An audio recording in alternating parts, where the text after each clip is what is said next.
ఇది భారత రాజ్యాంగం పుస్తకం అండి. దీనిలో రాజ్యాంగ అధికరణ 101 ఇది.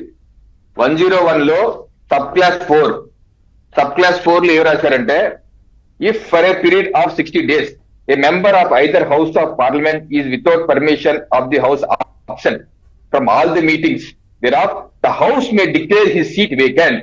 ఒక మెంబరు 60 రోజుల పాటు కనుక రాకపోతే దాన్ని హౌస్ అంటే అక్కడ పార్లమెంటు, ఇక్కడ శాసనసభ మే డిక్లేర్, అతను డిక్లేర్ చేసి వేకెంట్ అని డిక్లేర్ చేయొచ్చు.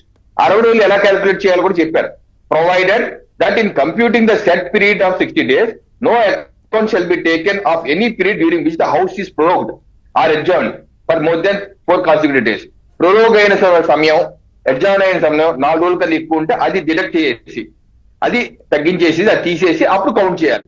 అది వీక్షకులకు అర్థం చేసుకోవాల్సింది ఏంటంటే, కొంతమందికి ఏ రకమైన డౌట్లు ఉన్నాయంటే, 60 రోజులు కంటిన్యూస్ గా బడ్జెట్ సెషన్ జరగాలి, 60 రోజులు కంటిన్యూస్ గా వర్షాకాలం సెషన్ జరగాలి, 60 రోజులు కంటిన్యూస్ గా శీతాకాలం సెషన్ జరగాలి అనుకుంటున్నారు. అది కాదు.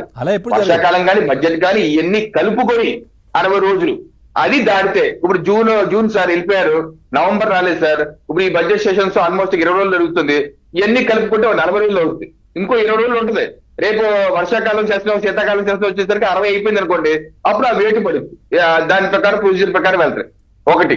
రెండవ వాదన ఏంటి, ఇప్పుడు దాన్ని తప్పించుకుంటాకి భవిష్యత్తు చూస్తుంటే, ఎందుకంటే నవంబర్ లో రాలేదు కాబట్టి దాన్ని ఏదైతే సభాపతి గారు చెప్పారో దాన్ని తప్పించుకుంటా ఇది కమలి అన్నట్టుగా కమలి అన్నట్టు లైన్ అంటే పుడుకుని పారిపోతారు.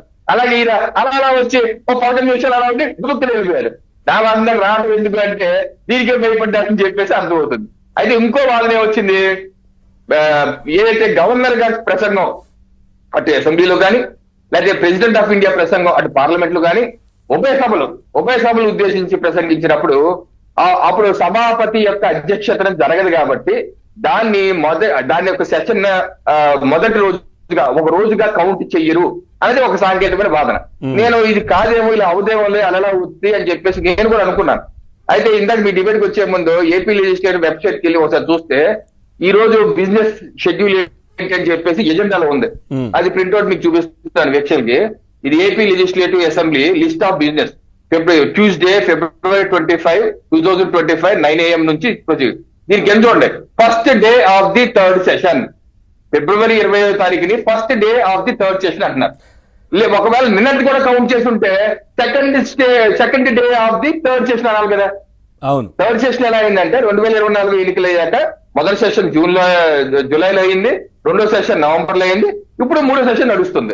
మూడో సెషన్ మొదటి రోజు ఈ రోజు అని చెప్పి ఎవరు చెప్తున్నారు, ప్రసన్న కుమార్ సూర్యదేవర్, ఎవరైనా secretary general of the assembly secretary general గారు ఇచ్చినటువంటి సర్క్యులర్ లో వెబ్సైట్ లో ఉంది, ఎవరన్నా చూడండి. దానిలో సెక్రటరీ జనరల్ గారు స్పష్టం చేస్తున్నారు. ఇది ఇక్కడికే ఇప్పుడైనా లేదా గతంలో ఉన్నదా కూడా చూశాను.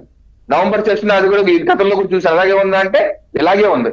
గవర్నర్ ప్రసంగాన్ని ఒక సెషన్ లో ఒక రోజుగా కౌంట్ చేయటం లేదు.